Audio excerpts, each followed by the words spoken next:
Today we praise it, the day of the sun, the great leader Kim Jong-Un. We're gonna celebrate him next year in Pyongyang. It's a sad place. It's what you imagine. Cold town, cold buildings, people don't staring at each other, just walking, silent. When I arrived in Pyongyang, they thought I was their friend, and I was only filming to show the good parts of the country. And that makes me able to film the first time. But then it just took a serious turn in North Korea. You listen to the Asa Park podcast. The Asa Park podcast. What is it about North Korea that is so effing fascinating? Oh, it's a long story. I grew up in the late 70s and 80s in the south part of Denmark. And that was the time when there was an East and West Germany. And my father worked on the ferry who's traveled between Denmark and Germany at that time. And sometimes he was stationed and going to the East Germany. And I actually went with him on work many times because, was working weekends and night and every time of the year. And going to West Germany, I could easily go down to the border patrol and talk with them, because when you grow up in the southern part of Denmark, at that time, we had one Danish TV station and 3 or 4 German. So we were learning ourselves German through the television as in my childhood. And so I speak German fluent almost. So for me, it was just, going down to have a conversation, and they were like, hey, this little kid here, well, let's give him a Coke or a hot dog or some fries or something. And remembering then, my dad told me, well, I have to go to Warnemünde in East Germany. Do you want to come with me for work for a weekend? And I was like, yeah, sure. No, not expecting everything. And for me, in my childhood, Germany was Germany. Not thinking about separated in 2 different countries after World War II. But how was I'm sorry, I'm interrupting, but was it so he drove a ferry? He was working on a ferry who was transporting people and, like normal ferry.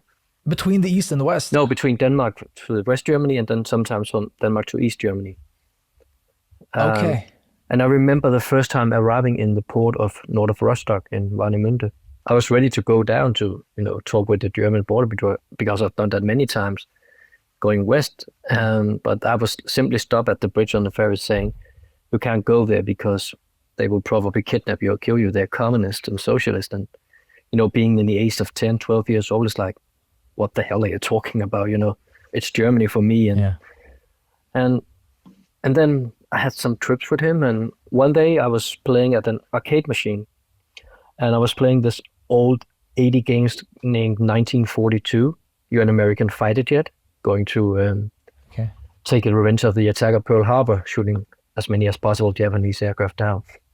And, standing there playing with your hands and shooting the old-fashioned way, my arms got a bit tired. And then suddenly this kid, my same age as me, walked in on my right side, starting to shoot for me, and I was controlling the airplane. And his name was Mike, and he was from East Germany, and his mother was a school teacher. So she was teaching in the socialist system in East Germany. So they have this kind of award from the socialist state to go to Denmark for a day. And the city that they go to is probably a population of 800 people. So they couldn't see much of Denmark, and they have to spend an all day there. But I think for them, it was like freedom, going out to see other countries. And today, I'm not sure they were alone. I'm quite sure they got followed by the secret police, the Stasi in East Germany, in Denmark, pretending not to defect. So we simply changed addresses and started writing letters to each other. And at one point, my father said... And that was allowed? So he could send letters out of every letter, East Germany to Denmark? But every letter who arrived in Denmark for us, you could see that it had been opened several times because there was a lot of tape on, and they did censory stuff, so they don't write anything bad about the North. I was about to say North Korea, I mean East Germany. And then at one point, my father said, "Well, let's go and visit the family."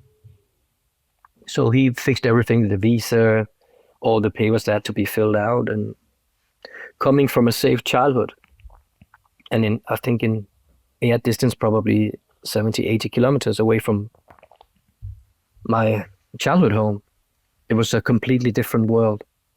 No food in the shops, people there to talk to each other.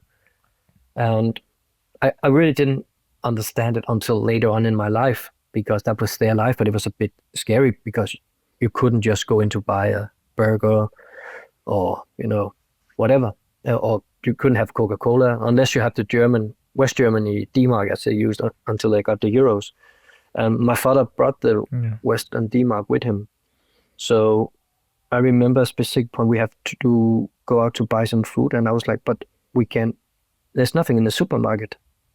But I said, no, come with me. So we drove like 25 minutes by train, walked like 3 or 4 kilometers both way and back. Because when you go to Rostock today, I don't know if you ever did that trip with the ferry, you will see on your right side when you sail in, there's a big hotel, which is from the days before the wall went down. And at that hotel, Western guests were living. So you could use the Western mark. So we could walk in and buy fried chicken. So we literally spent 2 hours picking up 5 chickens, roasted chicken to eat at the house. It was a luxury good for them to have chicken.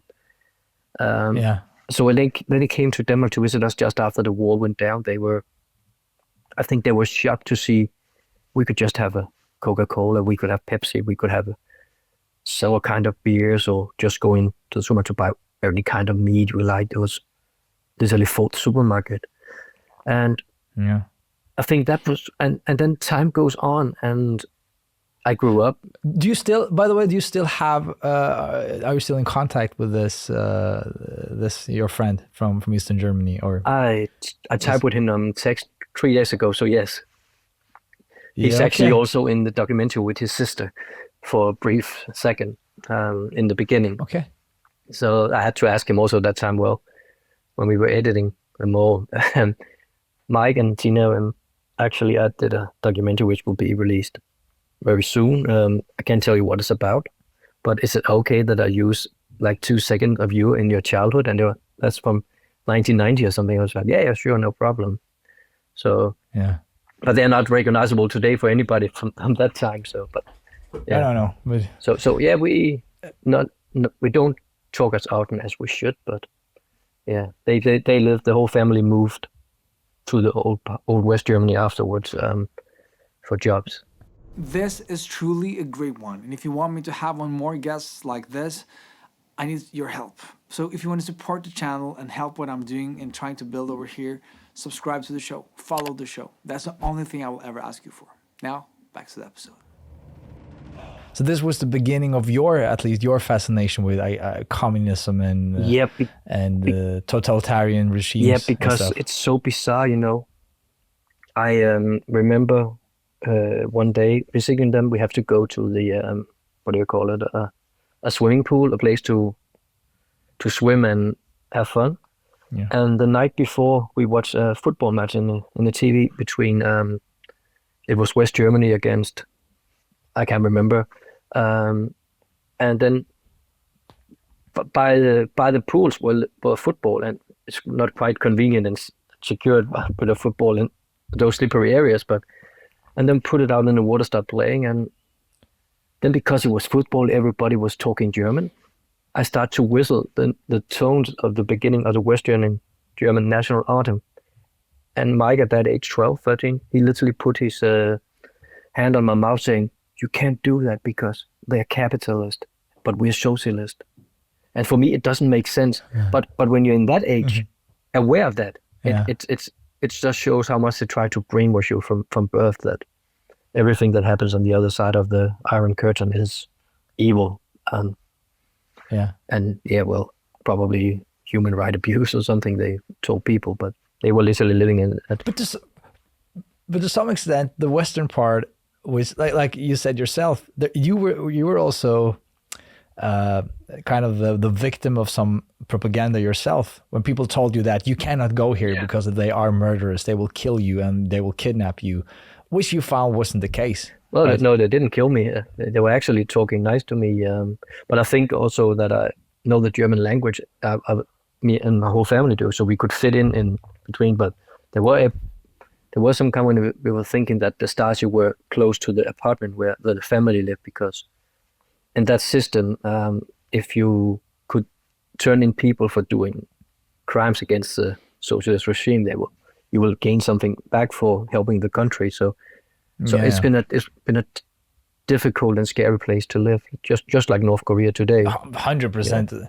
Yeah, 100%. But again, but what again? So you are, based on that experience, how do we get to North Korea here? Well, the wall went down and the world changed. I grew up having my education as a chef, and then suddenly, actually, I was in the hospital.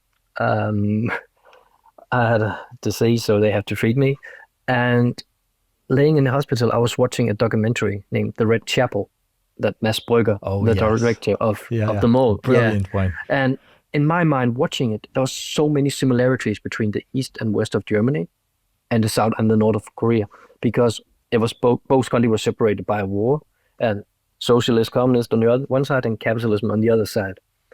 And it was just something that tricked me back to childhood. And I watched that documentary 100 times because briefly talk about what is it about, so people have the same references. Yeah, here. The Red Chapel is directed by Mads Brügger, the director of the mall as well, and he found 2 Danish Korean adopted comedians, which is adopted from South Korea, and will try to do some cultural exchange with North Korea, putting up a theater play in Pyongyang. And the story is that the 2 adopted people from the South returns to the real Korea, because both South and North still say it's one country, but we know it's 2 different stories. So they traveled to North Korea and did I will say the worst theater show ever done in Danish history, but it was of course made to push the limit in North Korea. But when they did the first play of it, showing to the authorities in North Korea before it went to the stage, the North Korean were like, no, it's not working. It's not working for people. So they found the best director to help them make the play be like, satisfying the North Korean people. So they literally turned that totally. It was a disaster and everything was changed. And the thing is that Jacob, who is one of the Danish Korean comedians, he's a spastic. And cerebral palsy, right? Or something. And in North Korea, you don't see disabled people anywhere because it's a healthy country. They hide them away, or in worst case, kill them by birth or when they find out. So they wanted Jacob to play a normal man who was a spastic, which is completely, it's so bizarre. And Simon Juhl, he's a Danish actor, comedian, musician, do a lot of TV shows, love to cook, travels around the world to do food programs. So Simon at that point was, he was in good shape, so to speak. He got a few kilos here and there. And in Asian culture, when you are a big guy, it also means some kind of power or that you're wealthy. Wealth. Yeah. And the director of the theater said, well, when we are done with this to satisfy our people, I'd like you to stay in North Korea to be a North Korean action movie star. And Simon was like, what the so I can't say that word here, but what the hell?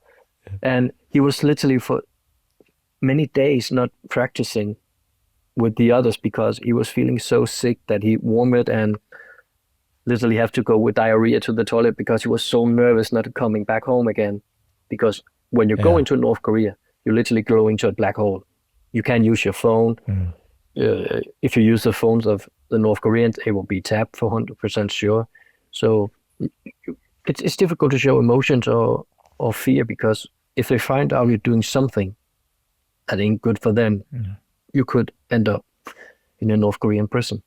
So that caught my attention, the whole story. And I was like, okay, Mads, this documentary don't show any smoking gun. It's hilarious and it's bizarre and it's dangerous. But maybe, just my thought, has nothing to do with movies or anything.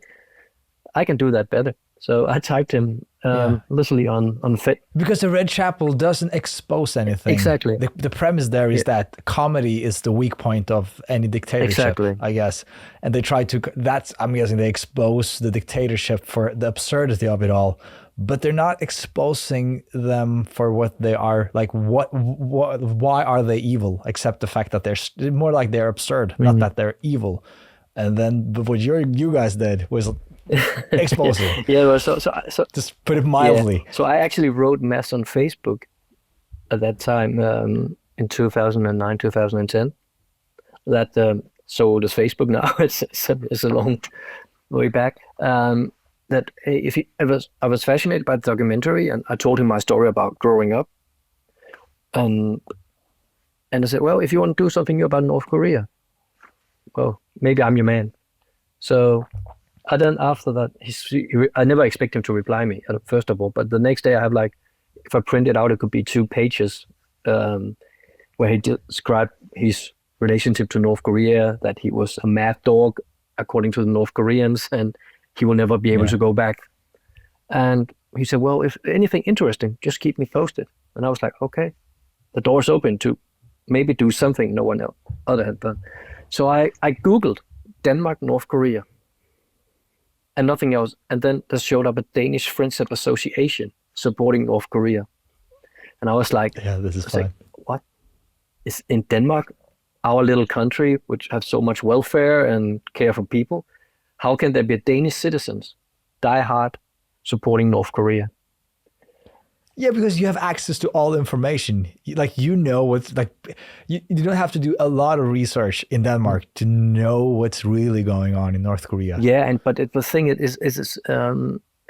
was old communist from the older days. Yeah. And the chairman, he's been a chairman for 40 years. He passed away last year. But Anders, as his name is, he was a world champion of making negative questions positive, because and I can't believe that he's been living in Denmark for 75. He died, as I said, died last year, 74 years old or something. And how can he support that country? He's been there so many times. In 2012, it was his 36th time or something in North Korea. Oh. And meeting him the first time, I actually typed them an email telling them my story, which I told Mads, and I just start telling you, but I just twisted a bit that when I was in East Germany as a kid, I saw how socialist and communism worked, how happy people were. We all had a job, we all went to school, we had the education, the life was just perfect. Going that way, you will live, perfect. You will have the most happiest life on earth. And why can't it be like that in Denmark? And I see North Korea. They're just copying East Germany, but they had their own vision. I would like to be a part of it. And he invited me to a meeting afterwards with it's like an open meeting. And he said, well, I talked with him on the phone before that also. And he said, you have to be there in good time because there will be a lot of people attending. And I was like, okay, going out in the almost center of Copenhagen. And I was like, in this area, communist people here? No. So we went into this kind of old-fashioned cafe, and on the second floor they have like a small cinema. And going up there, he was the only guy in the room in the beginning because I was in good time. And I just, said, hi Anders, I'm Ulrich. Nice to meet you finally. This is going to be very interesting for me. And then we spent 2 hours, maybe more, watching a propaganda movie from North Korea. It was black and white. And the thing is, several times they show the Kim Il-sung Square with a lot of cars driving around. And, 10 times or something, I was like, oh, why do we have to see this again, But it was in the effort of the great leader Kim Il-sung. We have the Kim Il-sung Square, one of the most trafficable places on the planet, blah, blah, blah. Yeah. And then I started looking more and more detailed. And then I saw the lights from the cars. They got no backlight. I was like, okay, every car usually when it's dark has lights on, but none of these cars have lights on the back. So I looked a bit closer, and somebody has been editing light poles in to make it look like cars, but there were no cars. It was just light poles going up and down. I was like, those people here, they have to know this is a lie, because they told me they've been to North Korea several times. But how many people were there? Like Danish people were there? Well, he said many people will attend, and there was a room for 50 or 60 people, and 12 people attended. And six of them was a board member of the Friendship Association, and then me.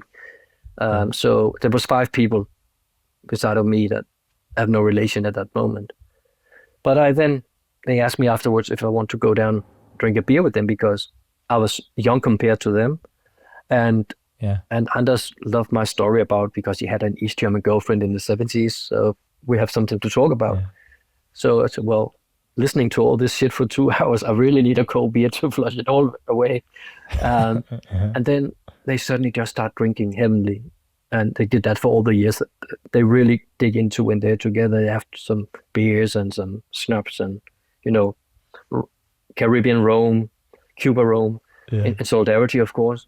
And at one point, it was so embarrassed because in the cafe was many people around. And Anders suddenly stood up, nearly screaming down my face, Ulrich, you have to come to North Korea to be amazed. And I was like, oh my God, it's done up here. You know? I need to. But I soon just went home, and I remember going back home. It was like, what did I just witness here? Copenhagen, people living here all their life thinks the Hermit Kingdom is paradise on earth. So why don't they just move to North Korea, staying there? But another type, Mads, I met up with these guys, and I give you a number, call that and arrange a meeting. So I met up with the producer, so Peter Engel, who also produced The Red Chapel, and he did The Ambassador, which Mads did when he was in the Central African Republic, buying a title as an ambassador, buying diamonds and stuff. And we simply met up in a very popular cafe in Copenhagen having a dinner. And then I just told him everything until now, my life and with those people. And he said, have you ever used a camera? I was like, well, yeah, sure. I'm probably the one Spielberg gonna hire the next time, Never. I think I might use a camera 20 years earlier, for a family party or something, handheld. And he simply gave me a bag. And I said, well, if it's gonna be something, I probably have to go to North Korea, because now they want me to be a board member. And he was like, okay. How quickly did this escalate? Because so you go there the first meeting. How quickly was it that they went, wow, this is a young kid? Because all of us are like in our 60s, 70s. Here's a young guy, and he seems to be eager to learn and want to participate. Let's make him a board member. I think 15 months or something. Attending some meeting. So it was that long. Yeah. But then when I was in the board of it, I was like, the most meeting was a comedy, because we have to do a speech, standing up, speaking to each other. Today we praised the Day of the Sun. The great leader Kim Jong-Un passed away 16 years ago. We're going to celebrate him next year in Pyongyang. And, just sitting, okay, interesting. I learned a lot about North Korea, but I learned that it's a sad place. It's just a sad family who runs the country, so to speak. But then letting them know, well, I can afford going with you in the next time to North Korea. It's a historic day, and I don't know how many people, Western people, who have been celebrating a dead dictator for his 100 years anniversary in Pyongyang, but I'm one of them, And the first trip to North Korea, it was like what you imagine: cold town, cold buildings, people don't staring at each other, just walking, silent. It's like you're going in some kind of rap. Get the point. Sorry, so here you have been a part of meetings for 15 months or 1.5 years, and you have, of course, you were you started being a mole yourself. Like nobody told you. You just felt like, I want to just see what it's like, which is also like an interesting I don't think a lot of people have the balls or the like. It's kind of a wild thing to do. Yeah. To just be like, yeah, I'll just pretend to be interested in North Korea and infiltrate this group. Maybe it will turn into something. Did you think at that point in the beginning, the first meeting, that this will turn into what it became? Not at all. Actually, I think the way in was also my way to visit North Korea, to see it by my own eyes. And I was thinking, if I can portray those people as a kind of Monty Python types, traveling from safe Denmark to the world most fantastic paradise, North Korea, filming them in awkward situations, bowing for pictures, it will be a success. But the reason I was able to do all the filming is in the time until we traveled the first time was because I had the camera, so I was quite aware, I can't just go to North Korea and start filming everywhere. That will be quite stupid. So I went to one of the meetings, bringing the camera, and said, hey, what are we doing to tell the Danish people about our friendship association and tell the Danish people what the real North Korea is? Because the Danish propaganda, the American propaganda, the South Korean, the Japanese propaganda about North Korea, that it's an evil country. We need to prove that they are wrong. So why don't we just start making our own small video clip about us having these kind of arrangement with other solidarity people from Cuba Friendship Association, or the Iranian or Iraqi supporters in Denmark. And he was like, and then we can put them on YouTube. And saying YouTube, it was like, all of them was just staring at me like, YouTube. So I had to explain them what YouTube is. And luckily enough, Anders, the chairman, he loves to do interviews. He liked to see himself. He was like, let's do it. It's a brilliant idea. So I think I made between 5 or 7 really, really bad movies about the Danish Friendship Association and why it supported North Korea. And what I didn't know was that Anders in advance have been sending those videos to North Korea. So they have been broadcasted on North Korea television. So when I arrived in Pyongyang, they thought I was their friend. I was their friend. And I was only filming to show the good parts of the country. And that makes me able to film the first time. But then it just took a serious turn in North Korea the first time, because I met up with a Spaniard, which is Alejandro Benes. He's yes, the antagonist of the story, one of them at least.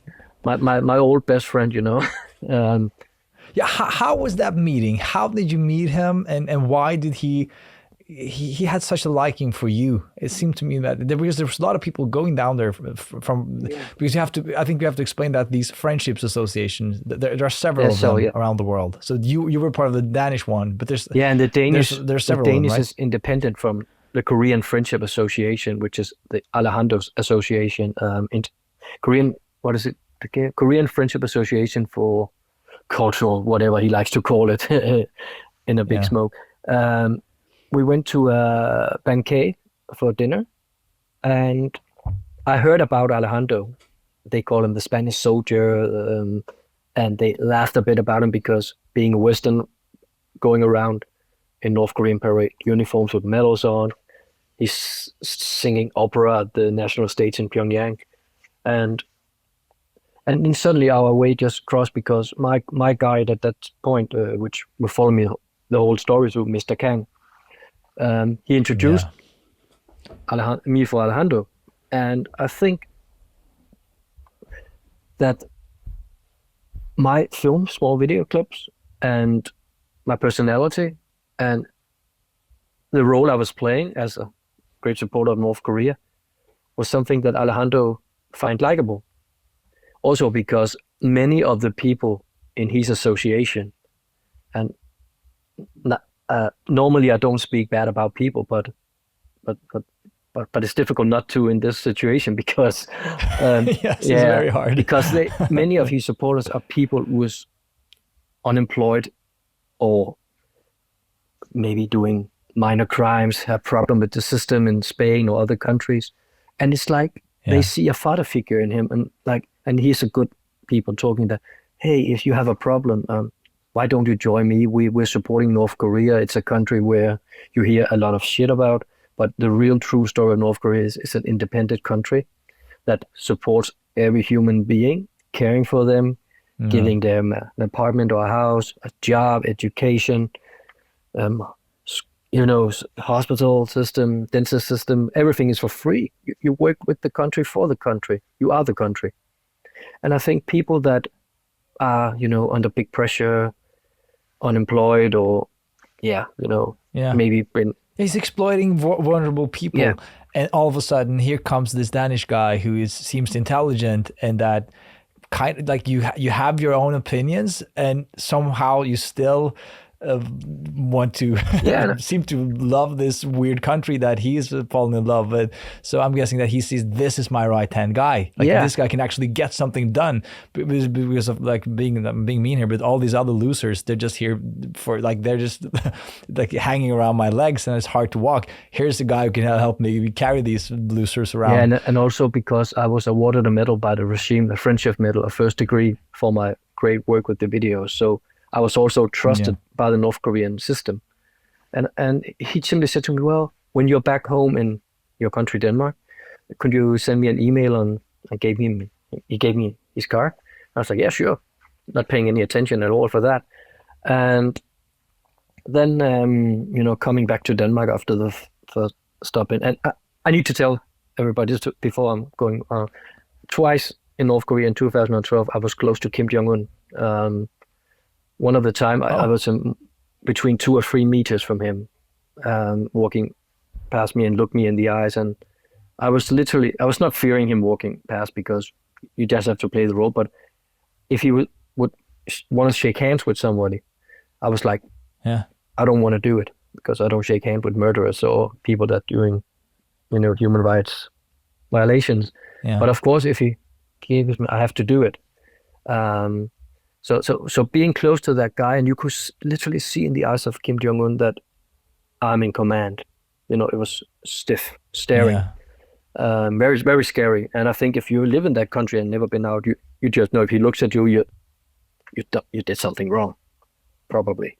Okay. Or you got accepted. He doesn't look. I've just seen Kim Jong-Un on footages, and honestly, in my opinion, he looks a bit silly. Like it does not look menacing. He looks like someone like I don't think I could beat up a lot of people, but I think I could have probably had a chance against him. I actually think everybody could beat him, but the power and the story from his family in the past of course, makes him so feared because he's probably 170 high.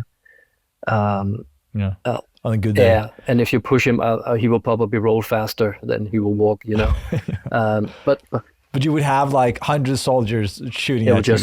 No questions asked, seconds. just goodbye. Yeah. But I came back to Denmark and it was, I didn't show anything. I did a lot of recordings of streets and parades and the usual things, and told Mads Brügger that, hey, I met this guy up and he sounds interesting, but also a bit weirdo. And he said, well, write him, send him an email. And I did. And he wanted me to be his,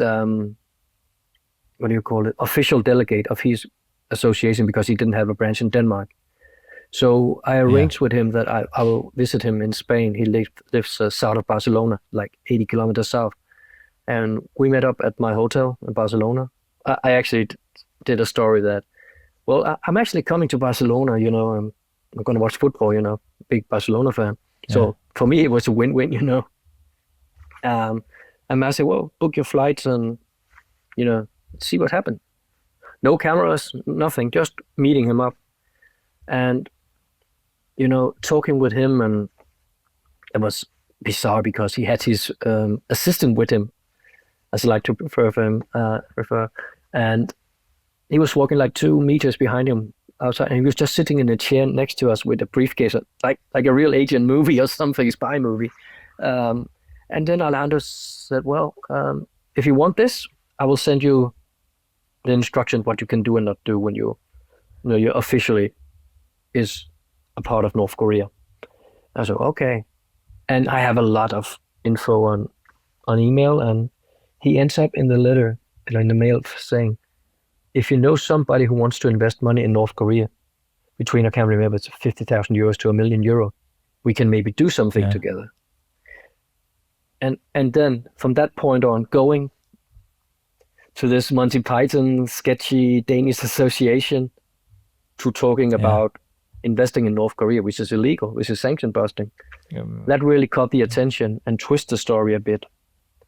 And so he wanted me to find an investor, and actually Norway, where you're sitting. But did it go that quickly? From what I understand from the documentary, in the beginning, you're not like you're not quite sure who is this guy? What does he want? Well, but eventually it took he 2 years. started to push you. Yeah, well, when he started, I was like, okay, that's interesting. I would like to check in the market or see if there's any people.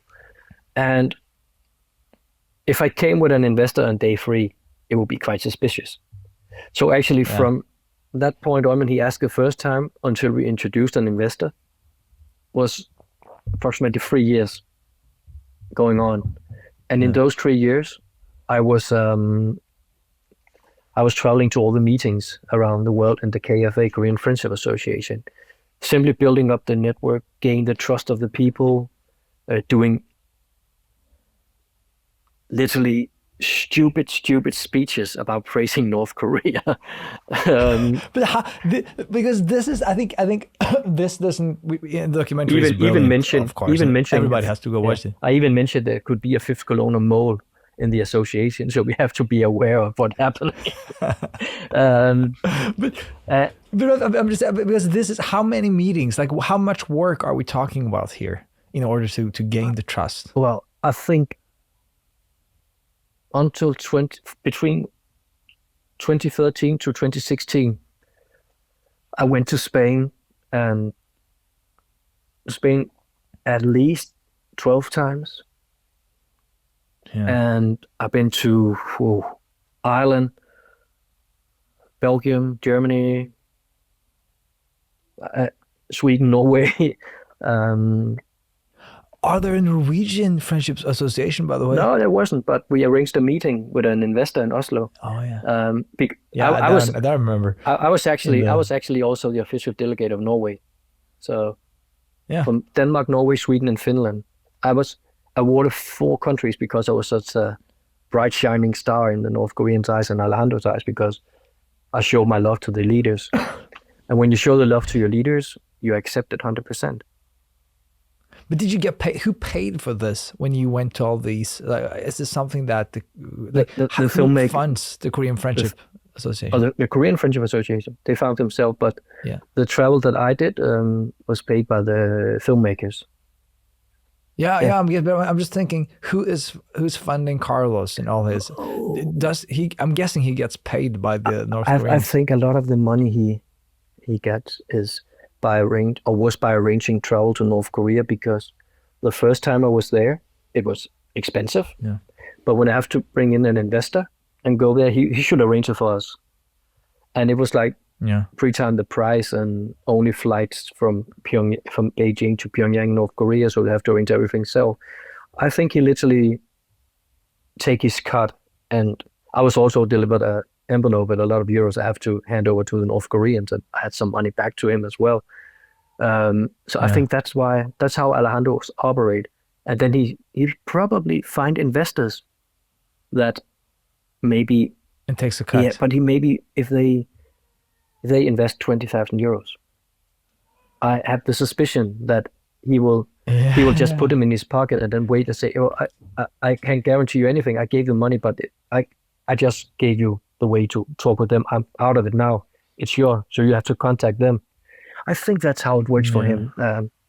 Now he can't leave Spain, so his passport is withdrawn for 9 years now. So and that's good. So this is interesting. So the Korean, because I was thinking maybe that the North Korea was funding these, like the Korean Friendship Association, as an investment of sorts in reaching criminals who might be willing to skip the sanctions and invest in them. But it's even stranger than that. So that these crazy people operating these friendship associations, a lot of them are just old communist farts who doesn't know any better. But there are some true evil persons like Carlos and what you portrayed yourself to be, who's kind of, or maybe you didn't actually. You tried to say that you are just so in love with the leader that you're willing to sacrifice everything in order to help them. Yeah, exactly. Yeah, your whole life basically. But Carlos, he is just. I need to correct you, Alejandro. Sorry. No, Alejandro. I'm saying Carlos because his name is Alejandro Caldebeños. I've said Carlos several times. It's okay. But Alejandro, he has found sort of a venture in. Do you believe that?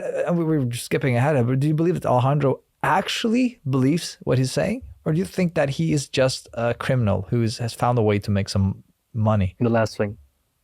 He's a criminal. Yeah. He's a criminal, he's a narcissist, and he's a psychopath, in my opinion. And I spoke with professional people, a former CIA agent who says that his profile is narcissist, psychopath. And so he knows better. He's actually quite smart, but he pretends to love North Korea because he's found himself a good gig. Yeah, it's a way of making money and maybe gain some power when he's in North Korea. And the most bizarre thing about Alejandro is he knew from the first time he met me that I was a criminal. So that's why he wanted to interfere with me to expose me as a criminal. So that's his defense. That's what he's saying now. But fantastic. That's great, He was poor. He did that poorly. I think if him and me still were friends, we could probably easily have gained us to some great money in our pocket and framing people all around the world. Because he's working for North Korea because that's how he can make money, and he's good playing the role. But growing up in Spain, in almost freedom as well, and then finding North Korea so fascinating, it doesn't really make sense, No, okay, but back to the story. So you are building trust with the Friendship Association. You're building trust with Alejandro, and then you present him with. So is it Mads Brügger, the director of the mole? Is he the guy who comes to you and say, "We have to let's go all in. Let's present a fake investor for them"? Well, when we come to the point that now the time has been working for us I could find someone I could trust in secret networks and stuff. We invite him to Oslo to what is it called, the Opera Tone Hotel, close to the central station, to meet up with a fake billionaire, Mr. James. Mr. James, he's a former Danish criminal, cocaine jet set pusher, who spent at that time was just almost released 8 years in prison, and getting him into this. The security advisor and the mole and Mads Brügger had their paths were crossing with Mr. James, Jim, a year before. After he was released, he did a podcast about his story. And we needed someone who knows the criminal mindset. And we need someone who could maybe be a bit, overplay his role and character, like, I don't give a shit about money. It's let's do it, or okay, we pay for it, So I told Alejandro, hey, I got this guy now. And actually, the day before we were going, we had another investor, a real Danish investor. A real one that you because was that your plan A? Yeah, but to try to find someone you could. But he was getting cold feet, which is 100% understandable. Because he's a very successful Danish businessman and he's done a lot of great things in investment and, also in the public debate. So, so we didn't have anyone like in 11 hours before departure. Let's pause at this for 1 second. So did you try to set up, because this is typical Mads, I've seen a lot of his documentaries and he loves to do this, is to find, to take down like white collar criminals and people who are often publicly they look very successful, but they are also and that everybody knows this. I think that a lot of the richest people in the world, there's a very fine line between being a wealthy billionaire and being a fucking criminal. And he likes to expose that. So was that the plan, or was this a guy who? No, was it's just a regular like, good. He was a regular good guy. A good guy. He was a part not- of the. He was willing to sacrifice or but- invest some money into this to Yeah, make a good or at story. least just to. So we had the background on the person, but he got the cold feet and said I can't do it because it could maybe damage me in the future. So in Mads' mindset, well, there was this guy Jim I met, and he just called him, and Jim's well, so he's like, yeah, okay, let me try, and so I had the name of Jim, and Mads said, could you book a flight ticket for this guy with your flight tomorrow? I was like, yeah, okay, and I Googled his name. It's like criminal. Jet set pusher, 8 years in prison. I was like, what the? No. But I did. And so, but the thing is, we didn't have a background story at all. So we met up in the air. Okay, I'm sorry for so this happened this quickly. Was this going to North Korea immediately, or was this going to going Spain? to Norway, to Oslo. Okay. So we flew this in was like Alejandro. the first time because you had already set up the meeting with Alejandro, thinking that you had the investor, but last minute he pulls out, and you have to find Jim, Mr. James, and he just shows up, and then you have to figure it out. And our background, we not even sitting together in the airplane. So we took a breakfast in the airport, and we came up with the story that when he's traveling all around the world to do investment. And I'm educated as a chef, and years back I was meeting him up at a party, and we simply just fall a talk, and I agree with him on when he's about to go back to Denmark, he give me a call, and I will go for his apartment, turn on the heat, all those things, and put some food in his refrigerator and, milk and all. Yeah. That was it. And coming to Norway and having 3 or 4 hours to prepare the suite with cameras and microphones. Yeah, but this isn't a documentary. It's like you can feel the energy and the buzz Exactly. when you're waiting for Alejandro. But the thing is, it was so bizarre because I have to pick him up in the airport. So I have to take the train back to, what is it called, Gardermoen Airport. Yeah. And the plane arrives from Barcelona, and I can hear people talking Spanish and walking out with the suitcases. And there's no Alejandro. And I was like, this is not good. He probably thinks this is too... this sounds too stupid or weird that he finds called a bluff. But then I was about to leave. I actually think I went to the Starbucks, buy me a cup of coffee just to wait. And I tried to call him, no answer, phone off. And then I hear the door goes up, and he's coming walking out in Norway with a North Korean suit and the badge of Kim Il-sung and Kim Jong-il on his breast. And I was like, I'm not going to follow with that guy in the train and going from the central station to the hotel. It's so bizarre, and crazy. Yeah. But luckily enough, there was not many at the train, and I just walked 10 steps ahead of him to the hotel. And then simply just walking up the suite, and we have arranged at advance, me and Jim, that it would be great if we can put him here in this chair, because then the cameramen were putting the cameras and had the best angles and hidden microphone, so we can, I was wearing microphone, and Jim as well. I also had a camera on, and then he simply he believed so much in me that if I verifying Mr. James, he was okay.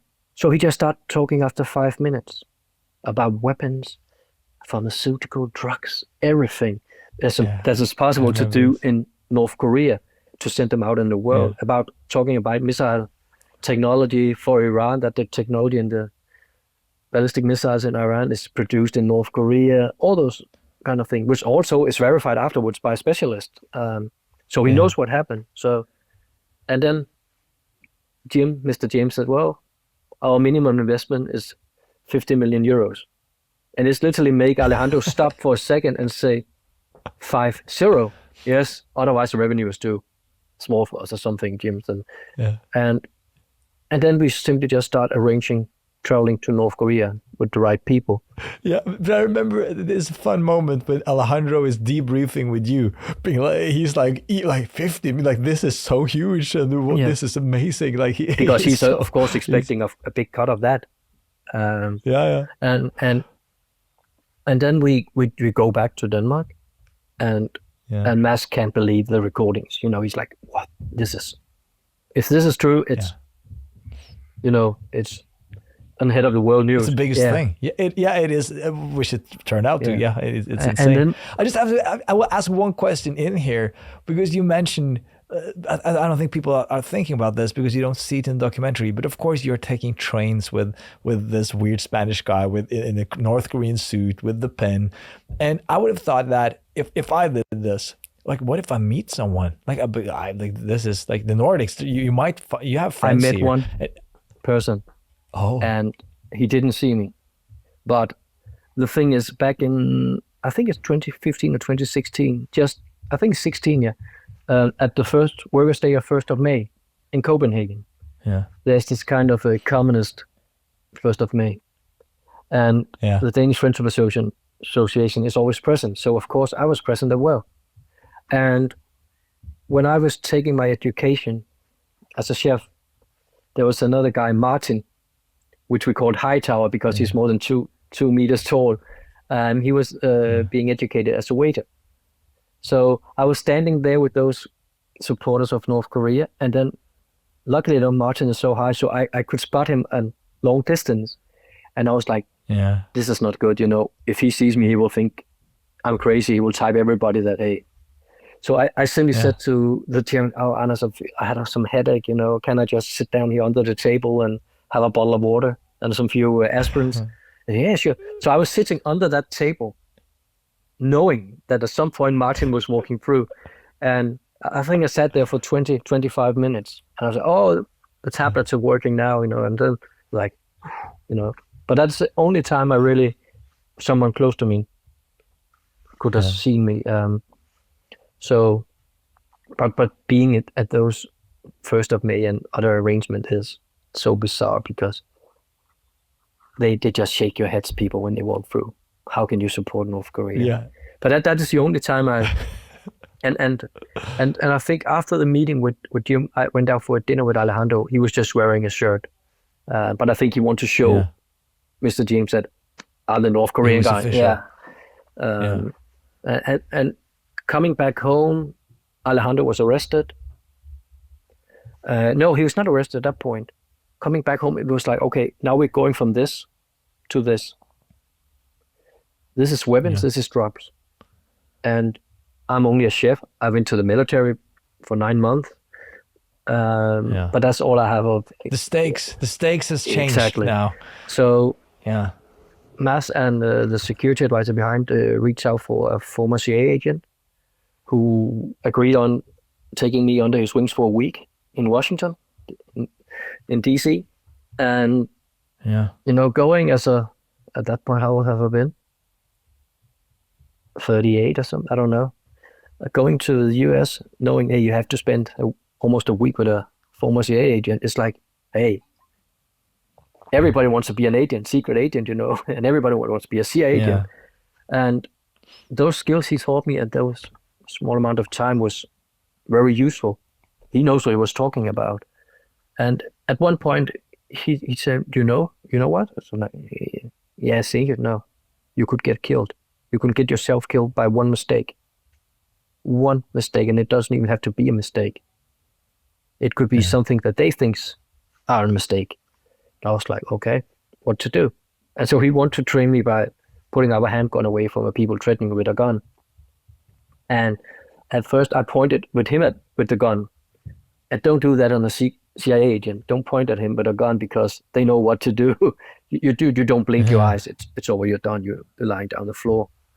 But we practiced that a lot, and I wasn't really good at it. Then he starts to provoke me, saying, hey, you little bad words, And then he said, now I'm going to fucking kill you. And I was like, ain't going to happen. There's no bullets in, but okay. And I said, and he said, point at me, I'm going to kill you. I said, why? And in the moment I said, why? I just flipped the gun over, turned it around, pushed his hand back, pushed him away, pointing with the gun. Looking at him, taking, and his wrist, shit, my wrist, And I was like, shit, I just broke his wrist. But on the other hand, well, he tried to shoot me, so F you, you know? Yeah. And then, but yeah. okay, I'll get you up. And then he told me that he got arthritis for shooting so much in the time of his service. Because if they had a case Yeah. where they were stuck, they couldn't go any further. It was not unusual that they go down to shoot like 2,000 rounds on a day just to clear the whole mind and being better shooter. Oh. If it's a story or not, I don't know, but you know, he's a cool guy, and well, it's fantastic. But you learned a bit of hand-to-hand combat, but I'm thinking that like They just shot me in North Korea anyway, so yeah. Let's say you took the gun from one person. There's like 10 million more soldiers that will just kill And you. that was Like, actually my mindset when going back to North Korea to negotiate about drugs and weapons was, if we're being exposed, I need to freak out of them so they just kill me right away because I don't want to undergo torture. Yeah. And the story, That's it. yeah. And Alejandro had done his passport withdrawn when I came back from the US, as I was saying before. And it was because the Spanish government had him under suspicion of doing arms trading in Spain. And that prevented him to travel to North Korea in the beginning of 2017 with me and Mr. James. So I was being pronounced as Alejandro, the guy who was leading this business trip, which actually were quite good for us because I think Alejandro would have found out something was wrong there. I don't know, but otherwise we played it differently. And being in North Korea with Jim, Mr. James, was a bit of the experience because Jim comes from a completely other world than me, been criminal for so many years, and I've been living on the right side of the law. But I think that that big difference between us was the thing that made work in North Korea and negotiating with the North Korean. It worked brilliantly, in my opinion, and you have to say that Jim, Mr. James, he plays the role perfectly. Like it's spot on. He couldn't have been more perfect. It's like it is the image I have of this half criminal, half on the right side of the law, kingpin, doing like an international arms dealer. He looks the part.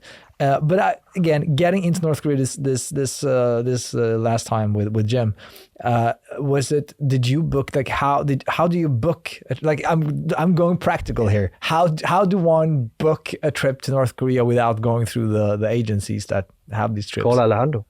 He helps you. Okay. No, Alejandro arranged the flight tickets from Beijing to Pyongyang, from China to North Korea, and have arranged. When you come to North Korea, everything is arranged in advance. They know you're coming, they know where you're gonna live, what you do. And then we simply just book the flights ourselves from Copenhagen to Beijing. Spend a night over or 2 nights in Beijing for collecting up the visas. And then simply just going by 7 people in the flight from Beijing to Pyongyang when we go. There's no more in the flight, and it's a 2-hour flight. How early do you get into character though? So, like, because I'm guessing you're thinking that you might be under surveillance even in Beijing, or at the moment we met up in the airport in Copenhagen. We had a nice dinner in the airport at the Mads Steakhouse, and in the flight, the character began simply because we can't just be Ulrich and Jim now and then switch. We need to go into the whole thing.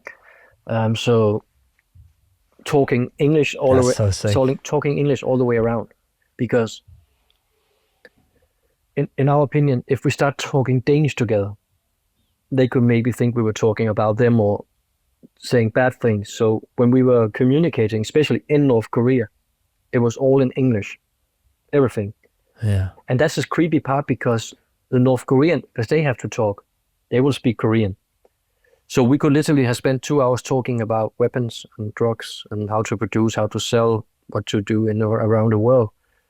And then they start talk Korean. They could say, well, these guys are full of shit. Let's kill them. Let's just kill them. Simply as that.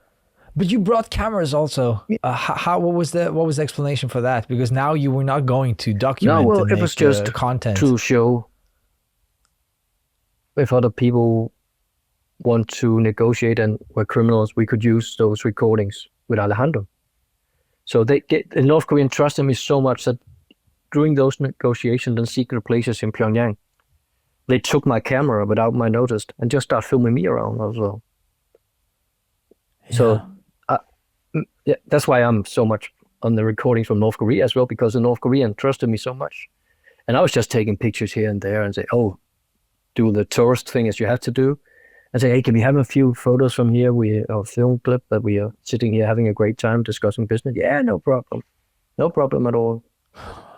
So, and I had nothing was checked. Nothing was. So, but I did several copies. I had 2 hard drives. So, and some memory cards with the recordings. And I remember coming from Pyongyang to Beijing again. At my hotel room, all the papers, pictures, recordings. I took pictures of every papers by my phone, by cameras, and walking around with a hard drive in my pocket the whole time in China. We have to stay there one night just to make sure if someone breaks in my hotel, I will at least have the hard drive on me with the recordings and pictures. So yeah. Yeah, that's insane. And I left my computer. I left my hard drive, memory card. I just left them on my table at the hotel room, not hiding it, just make it look like a big mess, as it usually do. Yeah. So yeah. So I wasn't hiding anything. So okay. But okay, so you're going into North Korea with Mr. James, which is the action starts. But it starts slow. First you have to go on as you mentioned, the obligatory tour of the worship all the leaders and all that stuff. Yeah, well, the first 2 days were a bit different than what Alejandro told us we have to do. So I have to talk with the North Koreans and say, hadn't Alejandro briefed you correctly about why I'm here with Mr. James? Yeah, but we need to be sure. Well, listen, in 4 days we are gone. So we need to step up now because they want him to rent an office hotel so he can work from North Korea. And I was like, you don't even have the internet, so he can't work here. He can't have guests here. It's too complicated. And then after saying, well, we need to do something, they start up the next morning. Now they have to fully trust, and then let's move on. And then they presented all the weapon systems, the way to produce narcotics, methamphetamine especially. And it was, well, I never thought we came out alive, but we got everything out with us. So we agree on dealing with them. Yeah, but this is interesting the way it happens. From what I remember, you think that okay, we've had these waste of days. You're just been worshiping the Kim Il Sung for the nth time, and then all of a sudden next day you drive somewhere new and you drive outside, like to a strange place. Yeah, well, the outskirts of we're Pyongyang. going to a place where you don't what you don't show tourists in North Korea. As I say, it's a true North Korea, not the showcase of Pyongyang city, inner city. And going down a road where you can see people so poor, so dirty, people literally, do the things they have to do in person on the streets because they don't have toilets. It was so smelly, and in that house, which would look like it was about to fall apart, they asked us to go down a basement. And at that point, my mind was, okay, this is it. Yeah. And I go down this long hall down the basement. It's completely dark, and at the end there's a door, and they asked me to open the door. And it was a very heavy door, so I have to use both arms. And when I start opening it, it started like you opening a door into a discotheque or something with a lot of flashlights and stuff. And I was like, shit, they're gonna do some psychedelic mindset, or they got to break us down. But then open the door completely. There was this huge table with all kind of luxury food, and there was a drum kit, and it was everything. And then we had to start talking business. I was expecting at the end of that tunnel into the door, I hear the sound of a gun saying, and then lights out, I'm dead. Yeah. But luckily not. But I think this place is for them to be sure, because it was isolated. So everything was what you're talking about in there, staying in there. And then well, it didn't. No, because you brought hidden cameras in there. That is, I can't imagine what I would have been feeling if I knew that I had hidden mics, Well, hidden cameras, because at it any wasn't point not that. they could be like, we need to just do a courtesy. We have to check you guys. Like we trust you. We just have to check you. You weren't afraid of that? No, because I wasn't really using secret cameras there. I was more open about filming because I knew if they find something that is could use as a spy trap, something that will be the problem. So I was quite open about filming there. I also I think we're having a dinner and I just turned on the camera, forgot everything about it. It was filming for like an hour and a half during a dinner where we were talking.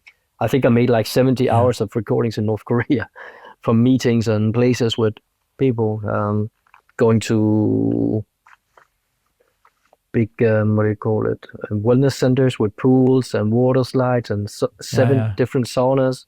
And they want to show me everything. So if you try to walk in a sauna with 110 degrees in a suit, it's not nice, but they want to show you everything. No. So we ended up in an ice sauna in the end, so I could be cooled down again. But they showed us also the things they like to show, but they also drove us out in the areas where they were expecting for me as a loyal soldier not to talk about this place in North Korea, because that's not what we... So, and what they present is basically a business opportunity, that all kinds of shady stuff that you will not be able to do in a normal country. North Korea, they can do it. They can make it happen. And it's everything from weapons and pharmaceutical stuff, as you mentioned. And then, like, how do we get to Uganda? Like, explain this to me. We discussed on how to sell the weapons or produce it, because it would be a bit weird if we were traveling in and out North Korea all the time as Danish citizens. And they did had great experience with Namibia, North Korea. But so we actually agreed on going to Namibia. But Namibia then stopped working with North Korea because of sanctions but Uganda was open for that. So we went to Uganda, and then it's get more bizarre because we wanted to work freely, nobody watching us. So we agree on buying an island in the Lake Victoria off of the coastline of Kampala. Who did this? Was it the North Koreans that came with this contact and this area? No, or was it you guys? No, actually, it's quite funny because we just Googled island for sale Uganda. And then it came up and got in contact with the real estate broker and some government people. And then we arranged on going down to inspect it. And we also arranged that the North Korean could come and visit us if they want to, so they can see it as well. So we literally were about to buy an island. We never did, because then the people living there will be homeless today because they have to be kicked away. But the island was so big that it was possible for, I'm not into airplane models or types, but I think a Boeing 737 will be able to go up and down there. So we can fly our crew members in from North Korea and simply bribe the government people and police to leave us alone. Yeah, that's insane, because the plan was to build a factory there for all this illegal shady stuff, and then fly in North Koreans to work there. And as you mentioned, which is like such a sad moment in the documentary, where you or someone is saying like, but you have all these people living here. What's what happening to them? And the Uganda, like the authorities or the people representing the authorities are like, yeah, no, don't worry, like we will kick them off, and with no like remarks on where they are going to stay, and they're just we will just fuck them. Yeah, well, the thing is, the nearest island was about 20 minutes away with a motorboat, and they won't be able to start new places up. They've been living there for maybe centuries, I'm about to say, but for many decades. But I knew inside this is not going to happen because we won't spend. Of course, But then again, in my mindset, what if the true Ulrich is out there, the bad guy? What's next? Yeah. So I have I really wish one day it will be possible for me to go back to the island, just to see the island, not to tell them about who I am, or they won't remember me today, I think. or maybe they will, because I think actually that was the first time those people has been seeing white people on that island. Yeah. But you know, yeah. Well, I hope one day it's possible for me to come back, maybe through some charity or something, because they really need to focus on that especially Uganda, because it's such a corrupt country. Yeah, extremely so. Okay, and how does this whole story end? So you now expose North Korea for. And again, what was so fascinating here is that I think a lot of people have heard this before, and there's like the UN and the US and everybody saying that the North Koreans are doing this, but nobody has been able to catch them in the act. No. Like Well, from what I see, like we have some evidence, but it's like they could always be like, no, like they have like a way out. With what you guys did, you caught them in the act. well, look, You have it on tape. just to talk good about myself for one time, well, I was better than the CIA to expose them. Exactly. And of course, I've been in contact with the authorities afterwards, but we need to find a way out for me, because I've been at that point 10 years back in 2019. And Mr. James disappeared suddenly because we couldn't. He was just gone, you know. I don't know where he is. So I'm expecting Alejandro to kick me out because I failed this job, this mission. But he simply just, no. I met people like Mr. James before. He was a narcissist, and you know, Mr. James. Yeah, of course. Takes one to know one. And he'd been working with people like them before. So we just find a new project. And then he asked me to arrange the annual KFA meeting in Copenhagen. And I was like, I never come. I need to get out of this. But we agree on that, I can do it, you know, inviting them to Denmark.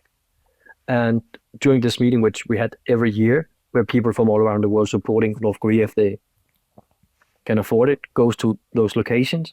And the producer then got a model. We wanted to build a hotel in Uganda. It had to look like a hotel, the factory. And the North Korean gave us the architectural drawings of that project. So we simply got a model built to look like the drawings. And I presented that at that meeting, well knowing Alejandro will follow online. And he asked me some people put up a picture and they asked him to remove it. And I was saying, okay, now I'm done, you know. And he said, well, it's okay, but don't send the pictures out, you know. I said, okay. And then nothing happens. Then COVID strikes, 2020. Yeah. World closed down. And I'm still in this. So we need to find a way out, because, you know, 10 years lying for your family, friends, everybody. It's also a bit not, I won't say I'm a good liar, because if I lie to my kids, they know instantly, because I can't, you know, keep my face or something. Yeah. Or my wife as well. So what we arranged on in September 2020, the second of, is actually 5 years and 1 week since that, is that there's a Danish college having a project about North Korea. And they wanted me to talk about North Korea because they have found me on those KFA web pages as a Danish representative of North Korea. And they asked me if it was possible that the great president, Alejandro, could participate for a few questions on Zoom. And he agreed on that. So what we did was to, we rent a suite in Copenhagen at the Marriott Hotel, put up with the cameras everywhere and a laptop for the Zoom connection. And I was typing with him on WhatsApp. Well, 10 minutes I'm there, the students are here. Some is at home, some is in the school because of the restrictions. And so let's take in 5 minutes before, just to chit chat a bit, and then I go on stage. And Alejandro comes on, and I say, well, Alejandro, there's something I need to tell you. Why I've been so fascinated, interesting, and I can't remember how I was. And he's, yes, very interesting. I say, well, I'm actually doing a documentary with you about North Korea. And there is this guy I want you to meet. And then the arrangement was that Mads has to sit next to me.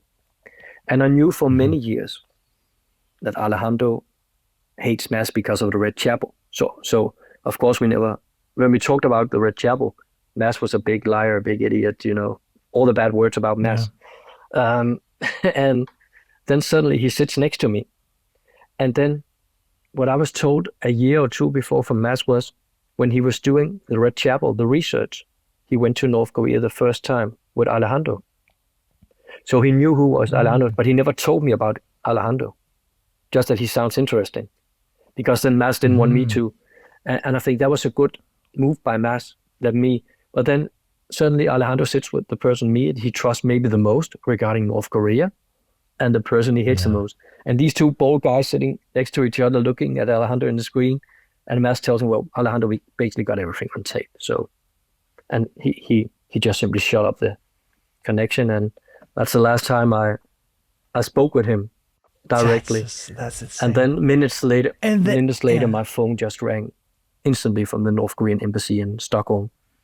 And they covered Denmark as well, because I had a good relationship to the embassy in Stockholm as well, and many persons there. And then a month later, when the documentary was released, the North Korean, first of all, didn't know who I was. And then, oh yeah, they heard about me. And then, he was the guy bringing us papers on illegal projects in North Korea. No, you guys, you asked me to go to Stockholm to pick up the drawings you sent with the Red Cross boards. So, and then everything is flow. My life changed completely from that moment. Going from because exactly, in all aspects. But how do you keep your safety even today? Well, luckily enough in Denmark we have a great security system for people who could be exposed for threats or being threat. So the first year and a half, maybe 2 years, I was in not daily contact, but a lot of contact with the Danish PET, called Danish Secret Police, that cares for people's security. Also for the royal family and the people in the parliament. Our home got changed completely with security doors, some issues around windows and stuff. I had a new car. I had my address protected for the rest of my life. Who pays for this? So the Danish government pays for all of this. New door, new windows, all this. That's that's security things is not something you talk about a lot. But of course, I didn't pay it myself. But the thing is, afterwards, I had a private security plan when I'm going out telling my story, which is an extra cost for the people hiring me, knowing that this is how it is, because also for my security, but also for them. And it works fine. And, I never experienced anything close to me, but I think there are situations where I might be protected from things they don't tell me, at least in the beginning. But luckily enough, when it was on its highest, it was COVID, so you couldn't really travel. But I have to leave the day after the premiere. I have to leave Denmark with my family. We left because they want to observe our house and surroundings. And then we had a meeting where we come back home, and then personal security is well, it's many things. It's not just walking around. It could be so many online things. Online threats, but mostly I had nice comments from people, at least the one that's not communist.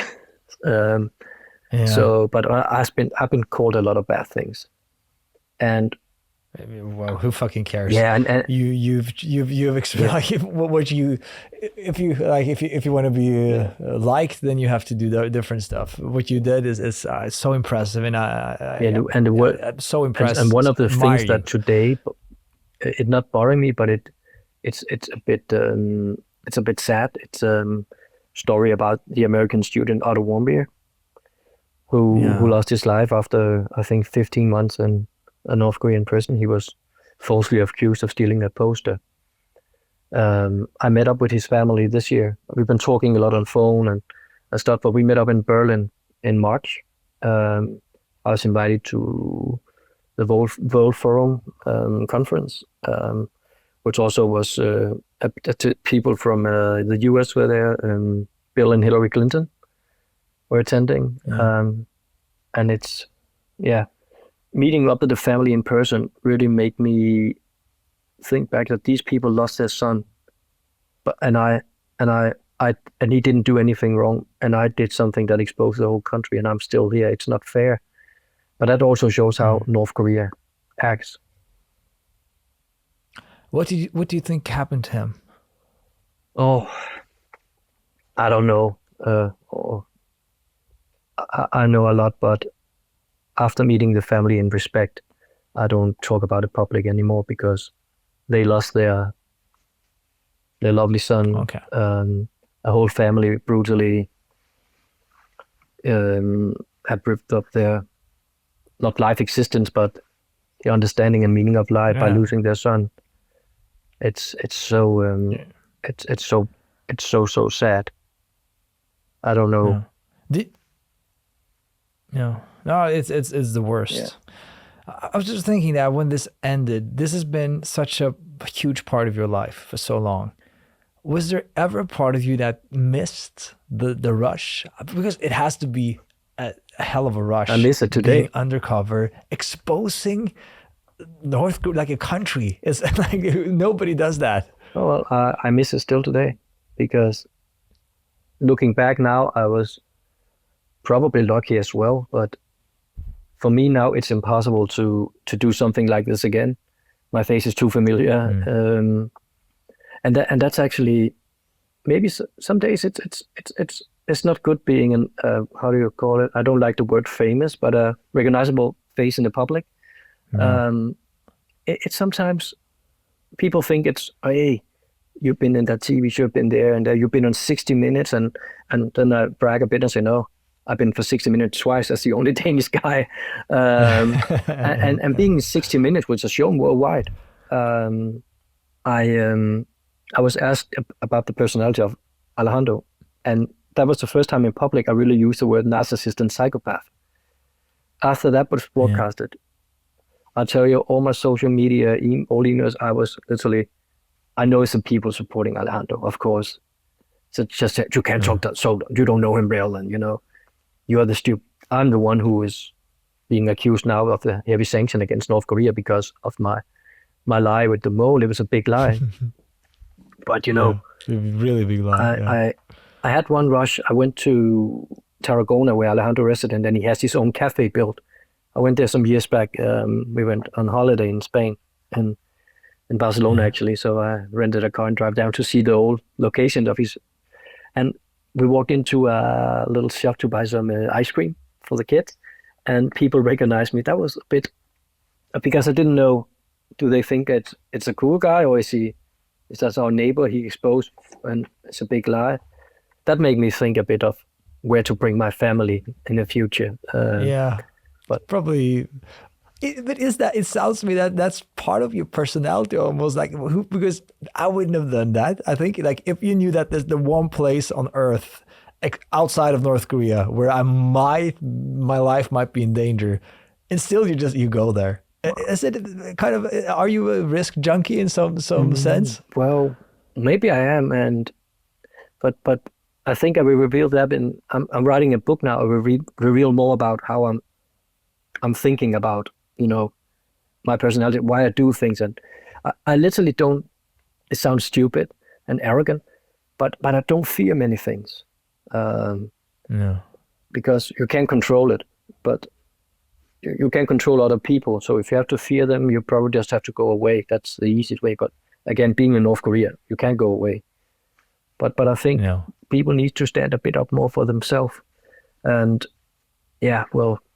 it's just sometimes when I look back, it's crazy what I've been through, and that I've never been really scared, but of course thinking about what could happen. And my kids think still I'm a useless dad sometimes because they don't can have the McDonald's trip or something, So they just see me as and luckily for that. But and thankfully, people around my family don't judge my family on my person, because I was fearing that they would say your dad is stupid, or Are anyone saying that you're stupid? I feel like the whole, like, outside of some crazy people and the country of North Korea, I would think that people are hailing you, being like, because what you did, it takes so much conviction. Because the reason why you beat CIA is that who in their right mind will invest 10 years of their life in order to take down the country? And I think it takes it's super hard to do, like, because if it was easy, CIA would have done it a long time ago. And it takes so much conviction. I don't think there's possible to, like, most agents won't do that. They're not willing to do so. And it reminds me of an idea I had once. You have a different organization that I don't think that highly of, and it's called the Catholic Church. And I had this idea of myself when I think I was 14 years old. I thought to myself, what if I just from now on invested my life in going to try to become a pope? And I invest like 30 years of my life and I become the Pope. And then one day I will go up and I will just take up the silly hat and be like, I fucking tricked you. I have no contact with God. Everything is bullshit. I tricked you all. This is all fake. And you're a bunch of idiots. But of course, I don't do that. I didn't do that because it would take. And now you can, because now it just exploded. That's true. And there's several reasons why I can't. But you did that, and I admire that. So it's so brilliant, and you caught it on tape, and this documentary is so effing brilliant. Just one question that I have to ask: Is there anything about North Korea that actually impressed you? Let's take the contrarian route here. It's something about North Korea that made you go, yeah, that's like that is actually a good thing, or that impressed me, or. Well, I think the workforce, if they have a job, it will be done quick, because everybody runs through to help, because you have to. They can build like a 20-story house in 9 months. That would take 3 years in Denmark to build. Yeah, of course, because there's no what you call and it in still English, there's no unions, and still there's no. And still, we have to keep in mind that they don't know what happens outside of North Korea. So for them, everything is just. It sounds stupid when they talk to you, but they don't know better. They always praise the leaders. So maybe the system works so hard on people because it's so sad that they can do this. We are now in 2025. They don't know what a smartphone is. They know what flat screen TVs are. Maybe they have DVD players, but I don't think they don't stream. We can live without a phone today, or a computer. It's not. It's just like going maybe 40, 50 years back in time, traveling there. But these people, Mr. Kang, for example, you got to know him. Do you ever think about that you might have put people's lives at risk? Well, yeah. For example. Yeah, I did, but this might sound brutal, but it's not my responsibility what the North Korean regime does to its people.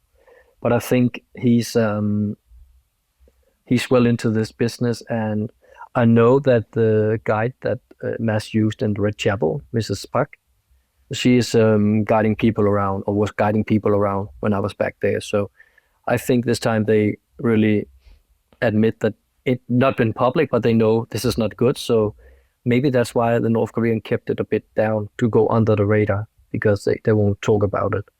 And as I said before, Alejandro wants to expose me as a criminal, and the Danish Friendship Association calls me an evil person who is doing, I don't know what a lot of, bad words about me and my person. This has been such a blast, Ulrich. You are an amazingly interesting guy, and I can't wait for your book. Where can people find you if people want to know more, learn more, if they want to buy your book? The book is set to released in February next year, and if people want to get in contact with me, or I do go out tell my story to all around the world, to companies and schools, college. I think the easiest way now is to find me on Instagram or on LinkedIn, and type me an email or a message, and I will get back to people. So love it. I can send you the information so you can share them. Do that. I'll put it in the description for the episode. Thank you for your time. If you ever come back to Oslo, I will give you a call for sure. Now let's twist it a bit and turn it around. if I say North Korea to you, absurd. I think to me that is the main word to me, and the reason why I'm so fascinated about it. I've gobbled up. I've consumed everything North Korea I can find. I watch all the documentaries. Yours being by far the best, because there's a bunch of these going into the Hermit Kingdom, but they just go on the stage tours, and they get a glimpse of something outside of the stage tour. What you did with the mole is really exposing North Korea for what it is. Not just we have this feeling that is something else going on, like is something else going on for sure, and this is what's going on. So, and to me, it's absurd that in 2025 it's even possible to do it. Like, and it's of course absurd, but also very, very sad, super sad. It is sad, and I will actually like to tell you that you have to visit North Korea to experience, but on the other hand, I will tell you not to, because one minor mistake and you could end up dead. And that's what I tell every people when they ask me, how is North Korea? It's impossible to explain because it's so awkward and crazy compared to what you see everywhere else in the world. It is this hermit kingdom with no information's getting in, at least not to the regular population, and the things that comes in has been completely, going to censorships and stuff. So, and it's bizarre. It's so bizarre. But go to South Korea. Go to the Hamgyong area to see into North Korea, and just close your eyes for a second, and you can hear there's completely still in North Korea. No noises, only the wind or the birds. Nothing. Not a single car. Maybe a farmer on the field or some guards you can watch by the, what is it called? When you look far, I can't remember the English name. Yeah, towers. Yeah. It is so bizarre. That's that. If you want to experience just a bit, you have to go there. Nobody go to the country. As long as the regime is. I've been wanting to go there. I was looking into it with a friend a while back, but it was expensive, and also it's like this. I'm not as bold as you are. Like I don't have the balls, I think, because as you mentioned, after this Otto Warmbier thing, because I know that I can't help myself. That's my problem, right? I would have to. I would say something stupid, trying to be funny. I would find a poster, of course not now, but like this other guy, and I'll be like, oh, if I just take this with me, who cares? Like, it's just a poster, yeah. and I don't want to take that risk. But if we go into the future, do you like? In my opinion, this is not sustainable. It should not be possible to sustain this. And I thought 10 years ago that in 10 years, this is over. Something has to break. And every time there's a new person from the Kim family taking over, I'm thinking that this is the moment where somebody will die, they will get killed, they will assassination, something will happen that will end this. But now I'm not so sure anymore. Like, what do you think? You've been there. Well, not in my lifetime. Oh. And I hope, but I don't think so. It's and now with the cooperation with China and Russia, it looks really bad for North Korea. Yeah. So, but how? Like, we have to end this. I know you have to go, yeah. But population-wise, I cannot imagine that they will be able to sustain their population. Even like they're dying. People are dying. At some point, they have to have like they will lose their entire population, and then they will lose their army, and eventually they will just dissolve because like. I would guess that's what's happening to China actually. Like their population is literally dying, and it's sad as those circumstances for so many people living in those areas. But hopefully I'm wrong, and if we talk in 10 years, the world could look different. I hope, but I'm not sure. Yeah, and I've heard you say that you're not angry with the people of North Korea. I think it's an important distinction. Yeah, you are upset with the regime of North Korea. Yeah, the people are just and the people supporting it. They are the ones.